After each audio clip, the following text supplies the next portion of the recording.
Now, in the first part of the test, I'm going to ask you some questions about yourself. Are you a student or do you work now? Well, I currently work as an English teacher. My job involves teaching students how to communicate effectively in English, whether for academic, professional, or personal purposes. Why did you choose this job? I've always been passionate about language and communication. I love interacting with people and helping them overcome their language barriers. Seeing my students progress gives me a sense of fulfillment. Talk about your daily routine. Well, my day starts early, and I usually plan my lessons before my classes begin. I spend most of my time teaching, either online or in person. In between, I take short breaks to recharge. In the evening, I review students' progress and prepare for the next day. Is there anything about your job you would like to change? Yes, of course. I'd love to have more opportunities for professional development. Attending workshops or collaborating with other educators would help me improve my teaching strategies and stay updated with my learning methodologies. I'd like to move on and ask you some questions about shopping. Who does most of the shopping in your household? It's an interesting question. Actually, it's a shared responsibility in my house. But my wife usually handles grocery shopping while I take care of buying clothes, gadgets, and other essentials. What type of shopping do you like? Well, if you ask me, I enjoy online shopping because it's convenient and I can compare prices before making a purchase. However, for clothes and accessories, I prefer visiting stores to see the quality firsthand. Is shopping a popular activity in your country? Certainly. Shopping is very popular in India. People love going to malls, especially on weekends. It's not just about buying things, it's also a social activity where families and friends spend time together. What type of shops do teenagers like best in your country? Depending on their interests, a lot of them enjoy visiting gaming stores or bookstores. But many young people in my country love fashion stores, electronic shops, and fast food outlets. Let's talk about films now. How often do you go to the cinema?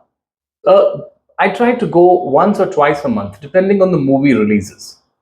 Watching films on the big screen with great sound quality is an experience I really enjoy. And what type of films do you like? Well, I love thrillers and psychological dramas. They keep me engaged and make me think deeply about the plot. Drishyam, for example. I enjoy movies like it with unexpected twists. What type of films don't you like? Well, I'm not a big fan of horror movies because I find them too intense and boring. And they often rely on jump scares rather than strong storytelling. I avoid overly predictable and romantic comedies as well. Now I'm going to give you a topic. I'd like you to talk about it for 1 to 2 minutes. Before you talk, you'll have 1 minute to think about what you're going to say. And you can make notes if you wish. Do you understand? Sure. Okay. Here's some paper and pen. And here is your topic. You have 1 minute and your time starts now.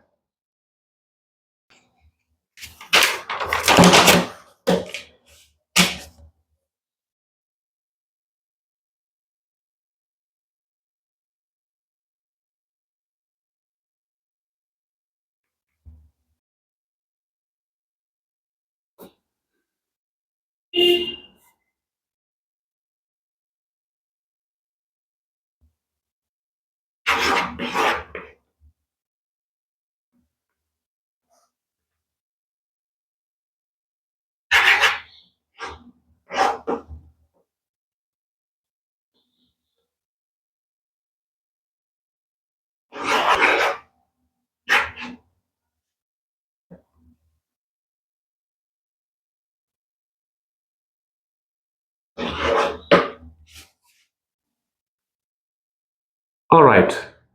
I'd like you to start speaking now, please. One of the most memorable and important events in my life was when I successfully organized my first public speaking event. This happened about 3 years ago. At that time, I was passionate about teaching English. Well, I am still passionate about teaching English and helping people improve their communication skills. However, at that time, I realized that many of my students lacked confidence when speaking in public. So I decided to organize a small event where my students could practice and speak in front of an audience. I spent weeks preparing for the event. I had to arrange the venue, invite guests, and motivate students to participate. It was a stressful yet exciting experience. On the day of the event, I felt a mix of anxiety and excitement. I was worried and that things might go wrong, but I reminded myself to stay calm, like I am trying to stay calm right now. During the event, I was the host and I introduced each speaker to the audience. The students performed exceptionally well. They shared their thoughts and confidently and impressed.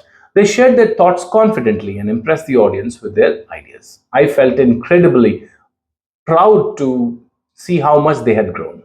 One moment that stood out to me was when one of my most hesitant students delivered a powerful speech about overcoming self doubt. He received a standing ovation, and the moment made me realize how impactful my efforts had been.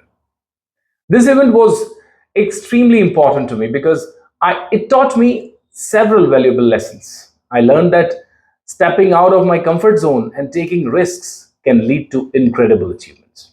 It also boosted my confidence as a trainer and strengthened my belief in the power of learning through practice. Okay, we've been talking about an important event in your life, and I'd now like to ask you some more questions related to this. What days are important in your country? In my country, festivals like Diwali and Holi are very important because they bring families together. National days like Independence Day, Republic Day, Martyrs Day also hold great significance as they remind us of our country's history, which is diverse. And why is it important to have national celebrations?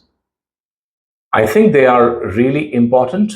National celebrations create a sense of unity and belonging. They help people remember their cultural heritage and values while also fostering national pride. So we must celebrate them. How is the way your national celebrations are celebrated now different from the way they were celebrated in the past?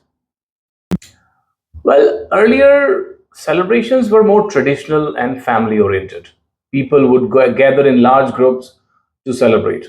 Nowadays, with social media and digital advancements, celebrations have become more public and commercialized, with online promotions and large scale events. Do you think any new national celebrations will come into being in the future? I think it's possible. With changing lifestyle and priorities, we might see some new celebrations related to technology, sustainability, or global unity. For example, a national day for digital literacy or environmental awareness could emerge. And are there any celebrations from other countries that you celebrate in your country?